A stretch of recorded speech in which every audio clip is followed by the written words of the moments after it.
नमस्कार मंडळी.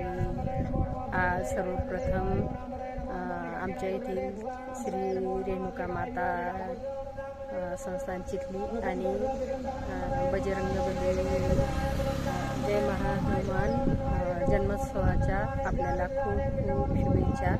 आणि बघा आमची चालू आहे तयारी, महारुद्राभिषेक चालू आहे, तर मी दाखवते तुम्हाला.